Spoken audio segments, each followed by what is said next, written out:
સુરતને કોણે ડૂબાડ્યો? ભાજપે ભાજપે.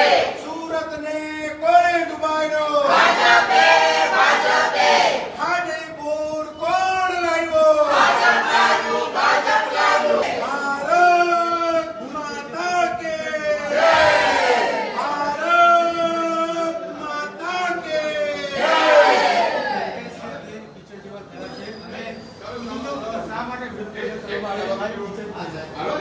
છેલ્લા 30 વર્ષથી ભાજપની સરકાર છે અને જ્યારે પ્રચારમાં બધા આવતા હોય તે ટ્રિપલ એન્જિનની વાત કરતા હોય, પરંતુ જ્યારે ચોમાસું આવે એટલે તમામ જે ખાડી આસપાસના જેટલા પણ ઘરો છે તમામ ઘરોની અંદર પાણી ભરાઈ જતા હોય છે, ડ્રેજિંગના રૂપિયા ખવાઈ જતા હોય છે, પ્રી મોન્સૂન કામગીરીના રૂપિયા ખવાઈ જતા હોય છે.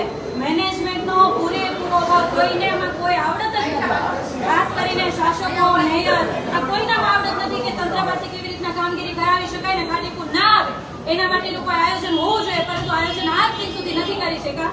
એટલા માટે આજે વિપક્ષના તમામ સભ્યો અમે આજે ગંદા થઈને અમે બોર્ડની અંદર જશું, કેમ કે જ્યારે ખાડીપુર આવે છે ત્યારે અસંખ્ય એવા લોકો હોય છે કે જે આવી ગંદકીની અંદર રહેવા માટે મજબૂર થાય છે, રોગચાળાનો શિકાર બને છે અને આપણે ન્યૂઝમાં વાંચીએ તો ખબર પડે કોઈને કોઈ ખાડીપુરની અંદર પોતાનો જીવ ગુમાવે છે.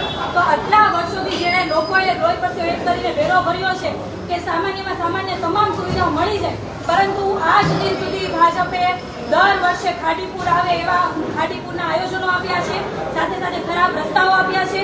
અસંખ્ય એવી સોસાયટી છે કે જ્યાં ગટરના પ્રશ્નો છે, અસંખ્ય એવી સોસાયટી છે કે જ્યાં પાણી હજી પણ નથી પહોંચ્યું. એટલા માટે ભાજપની નિષ્ફળતા છે, મેયરની નિષ્ફળતા છે. એટલે આજે આ સદનની અંદર પણ અમે કહીશું કે ભાઈ મેયરથી ખરેખર આ આયોજન ના થઈ શકે એમ હોય, લોકોનો અવાજ ના બની શકે એમ હોય, તેમણે રાજીનામું આપી દેવું જોઈએ અને શાંતિથી ઘરે બેસી જવું.